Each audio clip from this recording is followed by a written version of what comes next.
Struktur integumen pada reptil. Nah, struktur epidermis pada reptil ini terdiri dari dua lapisan utama. Yang pertama lapisan tebal juga lapisan tipis yang berupa sisik.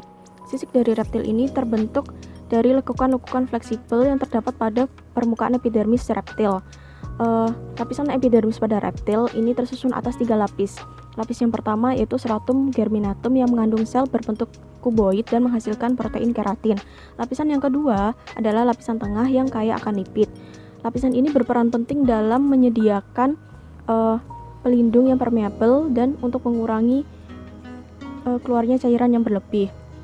Lapisan yang ketiga yaitu stratum corneum yang keseluruhannya mengalami keratinasi. Cangkang pada testudinata ditutupi oleh sisik yang berkeratin. Cangkang testudinata terdiri atas karapase yang di bagian atas dan juga plastron yang di bagian bawah. Pada gambar ini terlihat bahwa reptil, terutama pada ular, terjadi pergantian kulit yang disebut dengan molting atau ekdisis, di mana proses pergantian kulitnya adalah pada lapisan stratum basal terjadi pembentukan sel-sel baru menggandakan stratum granulosum dan stratum corneum. Khusus pada ular dan beberapa reptil lainnya, terjadi pembentukan stratum intermedium, yakni lapisan sementara antara kulit lama dan baru. Pada bagian kulit ini, sel darah putih akan membantu memisahkan lapisan dan menghilangkan lapisan kulit yang lama. Karena dorongan kulit yang lama, lapisan basal terduplikasi, dan setelah mengelupas, kulit menjadi 20% lebih besar. Kemudian untuk pergantian kulit sendiri dapat membutuhkan waktu sekitar 2 minggu. Untuk modifikasi integumen, contohnya ada pada permukaan ventral jari kaki tokek, di mana pada ventral jari kaki tokek terdapat struktur yang disebut dengan lamela. Lamela ini merupakan kumpulan dari banyak stay. Stay sendiri merupakan struktur rambut khusus. Struktur tersebut dapat menyesuaikan kontur permukaan sehingga tokek dapat menempel pada hampir semua bahan. Selanjutnya, sistem gerak pada reptil. Sistem gerak pada reptil dibagi ke dalam 3 kelompok, yaitu Selonia, Squamata, dan ular. Gambar kiri atas merupakan tengkorak Selonia tampak atas. Di kanannya merupakan tengkorak Selonia tampak bawah. Di bagian bawah merupakan gambar tengkorak pada Squamata dan ular. Fokus bahasan kali ini adalah Selonia. Selonia memiliki otot aduktor besar dan rahang yang pendek, sehingga gigitannya kuat. Gambar di bawahnya merupakan otot dada dan panggul yang menutupi peritoneum dan organ dalam. Modifikasi sistem gerak Selonia pada penyu laut berupa tungkai depan yang menyatu untuk berenang, disebut flipper. Gambarnya yang ditunjuk oleh panah berwarna merah, dan rangka flipper ada di bagian bawahnya. Modifikasi lain dapat berupa jaringan karapas dan darah. Kemudian gambar di atas merupakan modifikasi cangkang penyu laut yang lebih ringan dan lebih pipih daripada kura-kura darat, karena mereka memiliki plastron yang tereduksi untuk mengurangi eksistensi dalam bergerak di air. Kemudian modifikasi tambahan lainnya yaitu pada Terapen carolina, mereka memiliki engsel jaringan tulang rawan untuk membantu anggota tubuhnya menutup membentuk kotak. Kemudian kura-kura softshell memiliki kulit keras namun lunak untuk menggantikan sisi kerasnya agar lebih fleksibel. Kemudian Selydra serpentina memiliki cangkang yang kecil. Sistem rangka Selonia. Cangkangnya tersusun atas karapaks dan plastron yang dihubungkan dengan bridge. Kemudian memiliki 2 bukaan untuk keluar masuk, yaitu pada axillary aperture untuk bagian kepala dan inguinal aperture untuk bagian ekor. Lalu selanjutnya ada carapax bones yang terdiri dari nuchal, neural, costal, verifical, suprapaigal, dan paigal. Plastron bones terdiri atas epiplastron, dendroplastron, aioplastron, hypoplastron, dan civiplastron. Kemudian mandibular bawah dihubungkan oleh sendi di articular bones dan quadrat bone. Tulang belakang berjumlah 18 yang terdiri dari 8 cervical dan 10 vertebrae. Tidak mempunyai sternum namun digantikan oleh plastron. Pectoral girdle tersusun atas epiplastron, entoplastron, scapula, dan coracoid. Scapula dengan humerus dihubungkan oleh ligamen. Coracoid berartikulasi dengan fossa glenoid. Pelvic girdle tersusun atas ilium, ischium, dan pubis yang membentuk acetabuli. Tungkai tersusun atas humerus dan femur yang pendek, karpus dan tarsus yang kuat dan menyatu, serta memiliki 5 ruas jari. Pada sistem respirasi Silonia menggunakan respirasi anaerob dan bikarbonat tertinggi dari semua vertebrata. Pada saluran pernapasan atas, udara masuk melalui lubang hidung luar menuju rongga hidung, melewati langit-langit dan faring. Pada saluran pernapasan bawah, paru-paru menempati volume besar di setengah bagian dorsal rongga tubuh. Meskipun volumenya berkurang menjadi 1/5, ketika kepala dan anggota tubuhnya ditarik, kura-kura tidak memiliki otot diafragma, tapi digantikan oleh limiting membran yang dikendalikan oleh kerja otot ketika ekshalasi ataupun inhalasi. Selama ekshalasi, kontraksi otot transversus abdominis menarik limiting membran posterior ke arah paru-paru, dan kontraksi otot pectoralis menarik limiting membran kembali dan menekan organ dalam.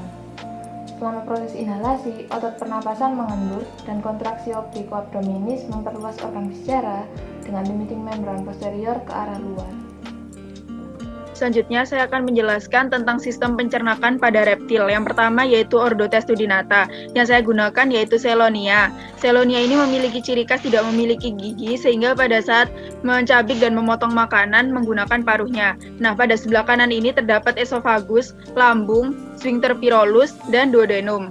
Selanjutnya yaitu pada Ordo Crocodylomorpha. Di sini saya menggunakan buaya. Nah, buaya ini dia memiliki ciri khas memiliki gizzard, yaitu berfungsi untuk mencerna makanan-makanan yang keras. Kemudian terdapat Ordo Squamata. Di sini saya menggunakan ular. Nah, ular ini dia dapat dijelaskan dari yang bawah ini. Terdapat small intestine. Kemudian yang kedua ini terdapat cecum. Yang ketiga ini large intestine. Dan yang keempat ini adalah bagian ginjal ular. Nah, dari ketiga ordo reptil ini, dia memiliki alur pencernakan yang hampir sama, yaitu dari lidah, kemudian ke faring, esofagus, dilanjutkan ke lambung, kemudian ke small intestine, large intestine, dan kemudian ke kolon. Nah, pada Squamata sendiri ini, dia memiliki reptil herbivora, yaitu iguana. Nah, iguana ini dia memiliki kolon 5 lapis yang berfungsi untuk mencerna tumbuhan. Sekian. Selanjutnya, ular memiliki kelenjar venom atau bisa yang terletak di belakang mata di atas bibir. Ular dibagi menjadi rear frame atau taring belakang dan front frame. Pada rear frame, pemberian bisa dilakukan ketika massa tersebut telah masuk ke dalam mulut, sedangkan pada front frame, pemberian bisa dilakukan ketika massa tersebut digigit. Ular juga memiliki organ Jacobson yang berfungsi sebagai pendeteksi massa. Lidah ular yang keluar tanpa harus membuka mulutnya berfungsi sebagai reseptor bau, kemudian diteruskan kepada organ Jacobson ini, lalu diteruskan rasanya ke otak untuk mendapatkan respon, yaitu mendekati massa. Ular juga memiliki gigi aklodon, yaitu gigi yang tumbuh pada bagian luar, dan gigi pleurodon yang tumbuh pada bagian dalam.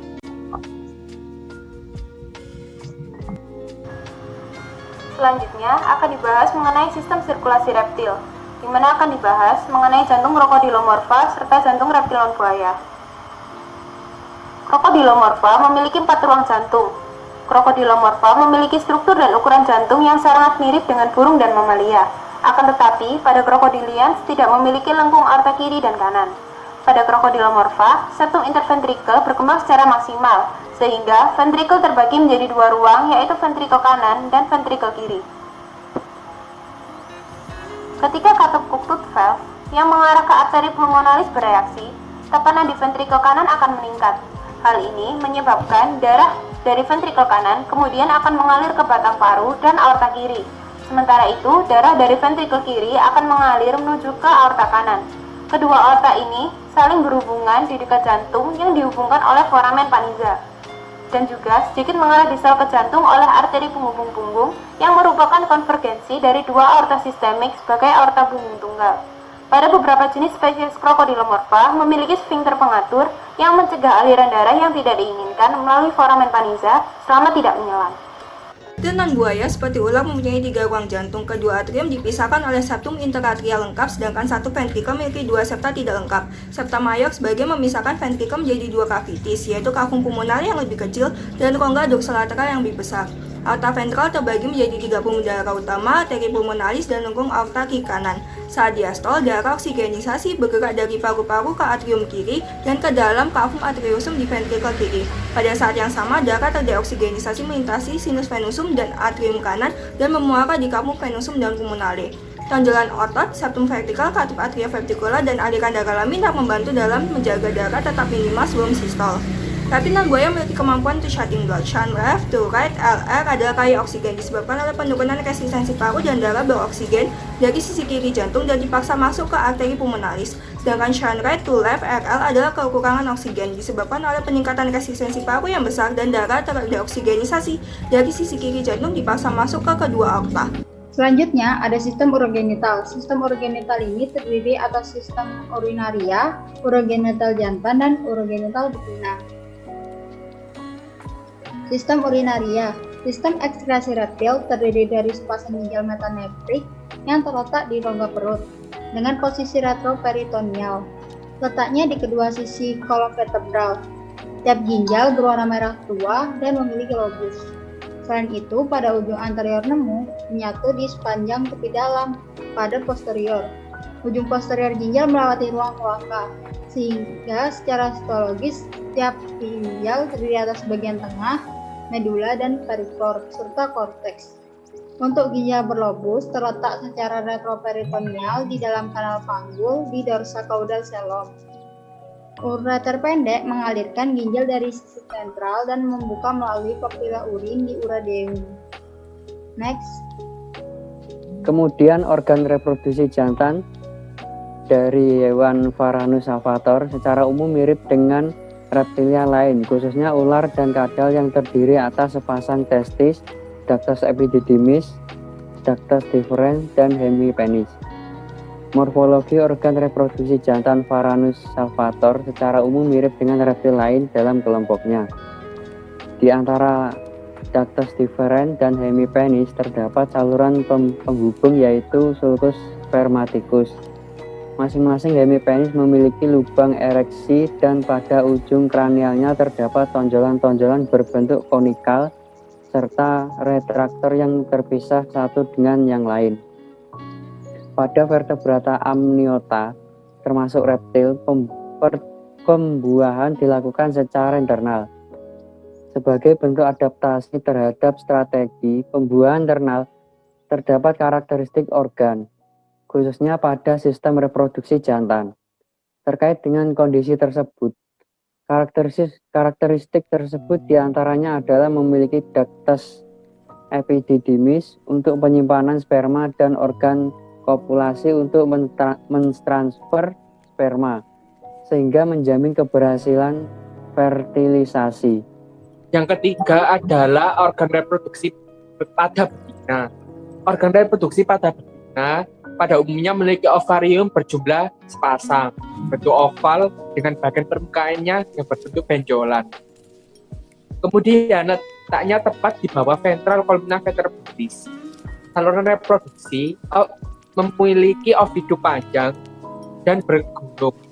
Bagian anterior terbuka ke rongga cellum sebagai ostium, sedangkan bagian posterior bermuara di kloaka.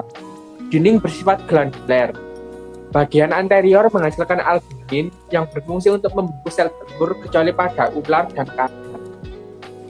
Bagian posterior sebagai sel gland akan menghasilkan cangkang kapur.